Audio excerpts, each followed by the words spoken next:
Hi ladies, I'm Katie Stutler, the Director of Women's Ministries here at Fincastle Baptist Church, and tonight as we dive back into understanding the men in our lives, we're going to be talking about that anger. So the first thing that we need to be remembering is that Jesus must be in the driver's seat or I am in the danger zone. So when we decide to make Jesus Lord of our life, we are choosing to give him our life as we take from him that gift of salvation. And when we give him control of our life, we scooch over into the passenger seat and allow Jesus to take the wheel. But obviously, it's very easy for us to scooch back into that driver's seat and begin steering our life because we are strong-willed by nature, protective, we like to be in control.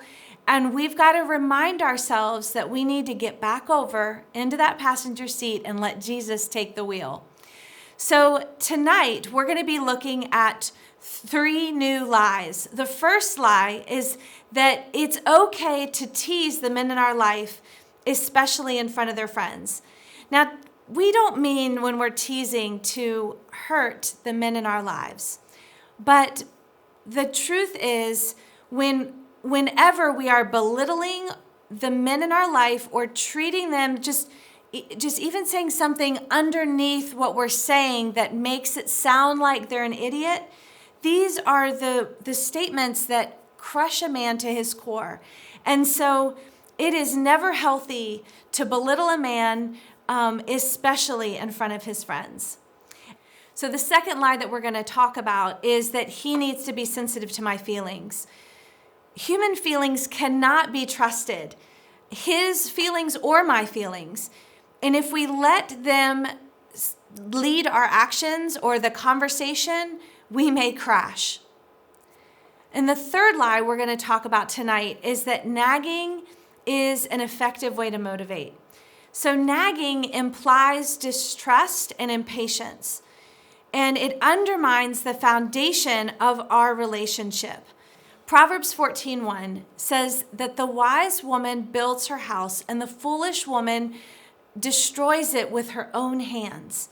When we get that image in our mind of the wise woman building that solid foundation of her home, and the foolish woman, without even meaning to, is undermining that foundation and breaking it apart, we can really get that good visual to understand what nagging or complaining or any of those negative things that we are doing to the relationships in our home and in our families.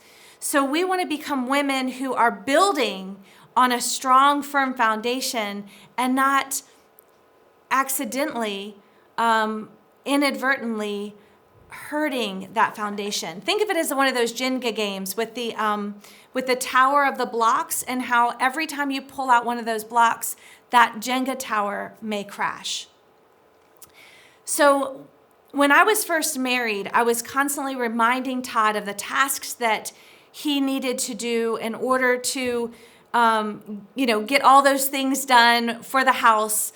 And it drove him crazy. And one of the most helpful things that I learned was to have a whiteboard in an area that he saw all the time. For us, it's the basement door. And on that whiteboard, I can list for him those things that I need him to do so that I don't have to remind him. He sees that list all the time, and he can decide on his own, do I have the energy and the mental capacity to get that project done right now? And if not, then he'll wait until he has that mental capacity. Just as in the same ways that I wait sometimes to do a big organizing project or something like that until I can get my mind around it.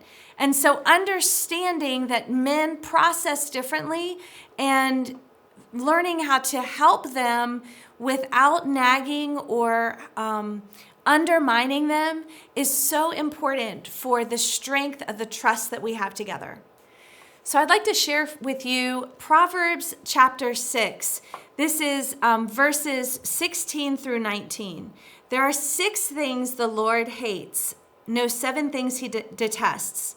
Haughty eyes, a lying tongue, hands that kill the innocent, a heart that plots evil, feet that race to do wrong, a false witness who pours out lies, a person who sows discord in a family. And this really struck me because in those early years of marriage, I was often rolling my eyes.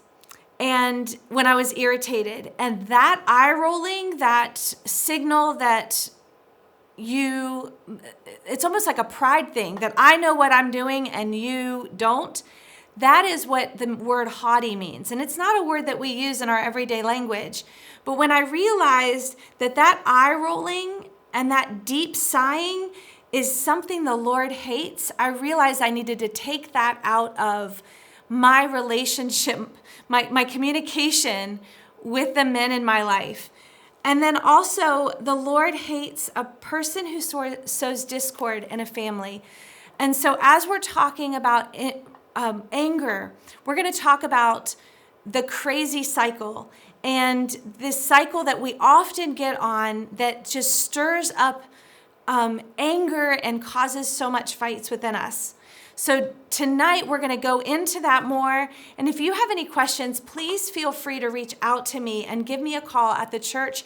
I would love to talk to you about anger. This is a very big topic and so important for us to work through. So what did you see your mom doing that contributed to you becoming a man? So growing up, grew up in a great Christian household. My father worked very hard, a lot of times 70, 80 hours a week. And so mom was kind of the steady that was at home. For me to spend time with dad, I had to stay up super late at night or get up real early in the morning to see him. And so I can remember growing up, and when I wanted to kick a soccer ball, mom was in the yard with me kicking. When I wanted to throw the ball around, mom was out there. And so I think really a lot of it just came down to was during the week, just presence. Mom was there for me. When I needed things, when I, wanted to have friends over, our house was always open. And so I think, especially now as I kind of age, I can look back and think, hey, these are some things that I want to see in my own family and in my own life of opening our home. And she just gave me that space to have friends over. So mom was always around, but she wasn't overbearing, so when she was needed, she was there. So those are some great things. I've got many friends that we grew up that actually still call her mom today because she was present and she was always involved. And so I think just the being involved from her and her spending that quality time with us as kids, when dad couldn't during the week, spent that time with dad on the weekends a lot of time, but just during the week there was just a good solid presence there. I think that just kind of really fostered some great opportunity for us to really just to kind of grow as a family unit there. So Brent, why is it painful for a man to be made fun of by the woman in his life? I think that really comes down to a lot of things. I'm a big jokester, and so I can take a lot of times because I give a lot. But I think you got to just walk that fine line of, is this going over the line or is this towing the line? They kind of say in every sentence, in every statement, in every joke, there might be a little bit of truth. And I think the pain can come in when a conversation is said or a joke is stated and you don't, I might hear it and it's funny and we laugh, but in the back of my mind, am I thinking, does she really think that? Is that really what she thinks? Is it a joke? Is it not a joke? And just I think as humans in general, as men especially, I'm not the man to come back and circle back to that and say, hey, did you really mean that when you said this? Or was it just a joke? And so I think that's something that the devil can really use to try to get that foothold in our lives. And so some of that teasing, if I'm in my mind thinking, maybe there's a little truth that maybe she does think that about me or believe that about me, and that's just a way to slide it into a joke. I remember one time we were at a friend's house and we were playing a newlyweds game, and one of the questions was, what's the one thing about your spouse that just annoys you the most? And instantly the husband said, when you leave the condiments on the counter when you make a sandwich. He's like, you're not coming back for the mayonnaise. You're not coming back for the pickles. Just put it up. But it was just so funny. And we all got a huge laugh out of it. But it was something that had bothered him for years of their marriage. And because it was so simple, it really had never gotten brought up until that one opportunity. And it was a sensitive subject. And And I know they had a conversation afterwards about that. I never knew that you felt that way. And so I think it's just kind of finding clarification in that. And that's really one thing. You've got to be cautious about not giving Satan a foothold in your relationship. So when I hear you talking about that, what I'm hearing is insecurities. Can you talk for a moment about why we ladies need to be sensitive to the ways that we are speaking that could be making the man in our life feel more insecure? Yeah, I think as you kind of think of insecurities, I think every human, we all carry certain insecurities in our life. And so I think it's understanding what those insecurities are at first. That's a big self-recognition, I think topic for the husband and the wife. And then having some clear communication. I think that's the biggest thing. I know early on in mine and Erin's relationship, there was not a lot of communication. It was, we got married, we were young, she still had her friends, I still had my friends. We did our thing during the week, and we'd see each other on the weekends, and we'd hang out. And so there wasn't a lot of communication for us to really bond behind. And it wasn't until we really got connected into our church and started really growing in the church did we see our relationship start to grow closer as we both got closer to God. You have to kind of think of a triangle in that situation with God at the point.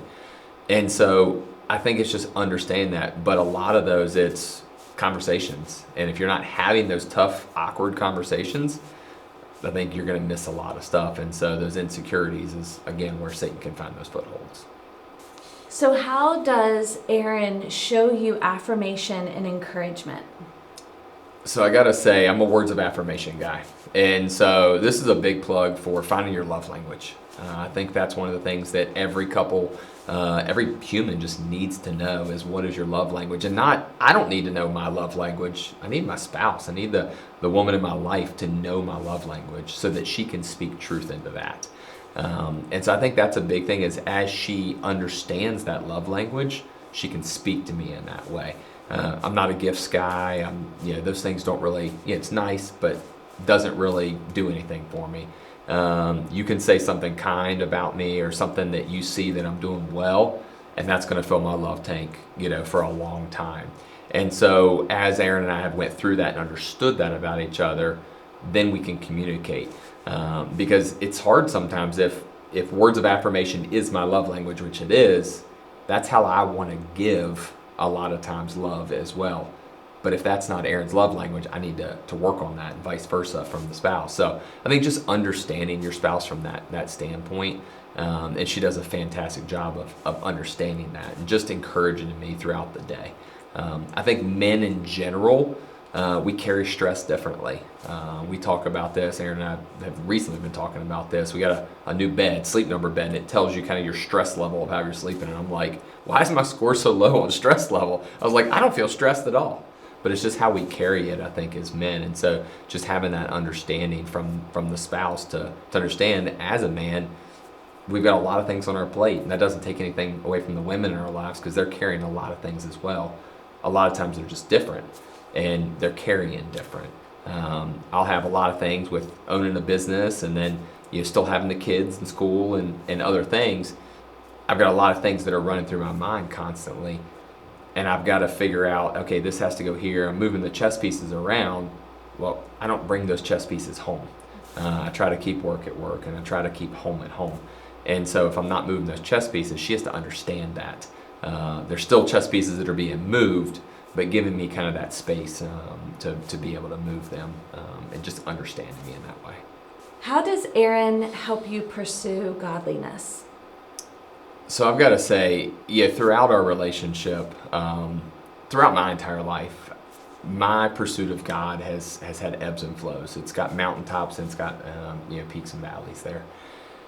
And I heard it actually recently is, you get to the mountaintop, and when you get to the mountaintop, it's fantastic, but what do you have? You have a nice view, and then you've got to find the next mountaintop. And if I find the next mountaintop, the only way to get there is to go back down through a valley to get back up to the next mountaintop.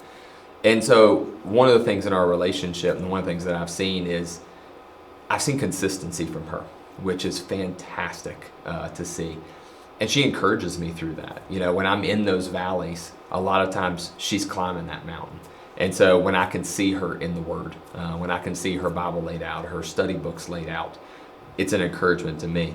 And she is no stranger to ask, hey, how's your walk going right now? How can I be praying for you specifically today? And those are encouraging things. Again, coming back to the words of affirmation for me. Those are big when she's asking those kind of things. Because one, I appreciate because I know 100% she's going to be praying for me. I know when I share those things with her, she's going to be intentional about them or helping me organize or plan something. But I also know that as I go through that, I've got to be on top of it. So if I'm in a valley, I'm in that area and I'm not doing well, I know, hey, Brent, it's time to step up. It's time to start growing. She'll challenge me, hey, what are you studying right now? What are you learning in God's Word? And if I don't have an answer, it's like, ooh, like it's time to get back into the Word. And so constantly encouraged by that from her. She's been a very steady, rock in our relationship with having that intentional time.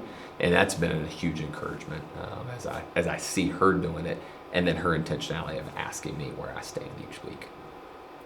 So what is something that you could speak into the young moms that are listening? How can they be encouraging their sons to pursue godliness? Yeah, I think moms have a very unique relationship with sons because I think about my own relationship with my mom. It was a great relationship, and again, I said mom's always there for me, right? But as I also think about it, a growing boy, you get into those awkward years or teen years, there's stuff I'm not sharing with my mom. I mean, that's just reality. And mom wants me to, and mom's there for me, but I just can't do it. I've got daughters. And it's hard as my daughters are hitting those pre-teenage years. There's conversations I don't want to have with my daughters as I think about it. And so those are awkward. I know my daughters don't want to have those conversations with me. And so I think that's unique for moms to find that opportunity. So I think it's just that encouragement of, one, let your kids see you. Let them, we talk about, obviously, you don't do your devotions, you don't, go seek God in a public place, for praise and things. But I think in the home, I think it's a very viable thing is to do the devotions in a public place.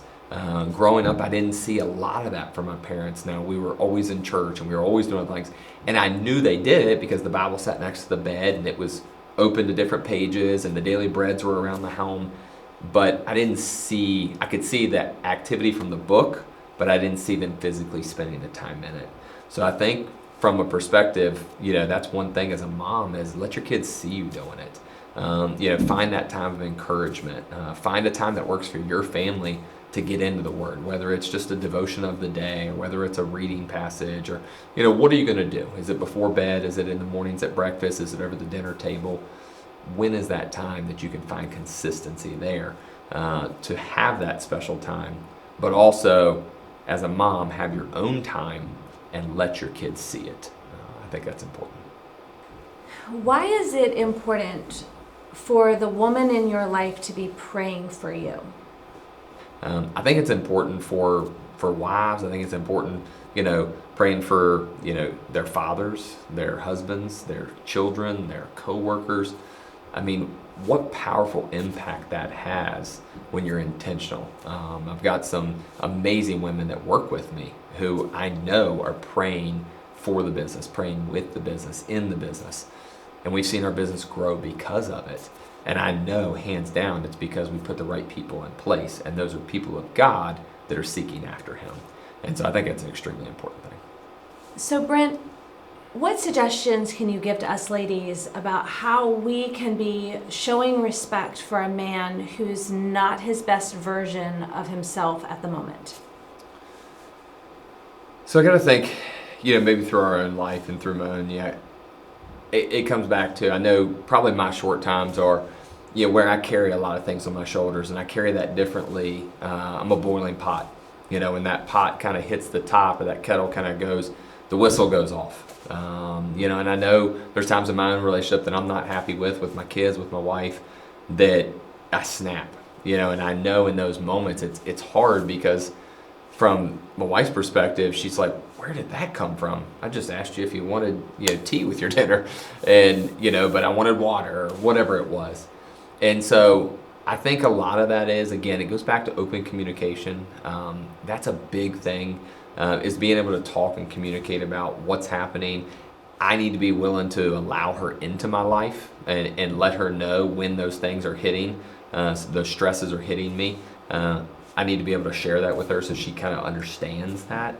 But from that perspective, sometimes it's just space.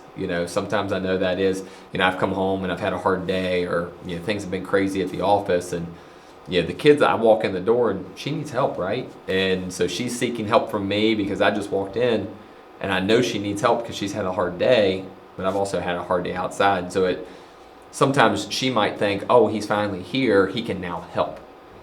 But we've both had the same, hard day. And so I think it's just trying to get on the same page sometimes, whether it's, hey, when you first get home, hey, do we take 2 minutes to ourselves and kind of just, kind of talk through the day? What happened today? Where are we at? Where's the headspace? What do you have time for right now? I think a lot of those things, a lot of it's communication, making sure that you're getting on the same page. I know when it's with our kids, when I'm short-tempered, for me, I might need just a step away, and for her to be able to recognize that and give me that time. It's almost like wrestling, going back to tag team, right? So tag, you're out. I'll come in, let me take over for a little bit, and then when I need some help, to be intuitive, to listen and understand when your spouse or when your partner needs that tag out, that you can kind of help give them some relief so that we don't obviously say anything that we regret later on. What suggestions do you have for us ladies on how we might be able to handle our own anger better? Sometimes that's a tough way to respond because I'm still working on my own self. That's one thing I've kind of struggled with ever since I was a kid. I'm very competitive. So if I didn't win something when I was a kid, my anger came in. I can remember a time where a team event lost, and it was because one party let us down, unfortunately, but it was a team event. And when we were handed our second place trophy, I kind of tossed it to the ground and said, I don't deserve second place. And I didn't understand in that moment the team environment.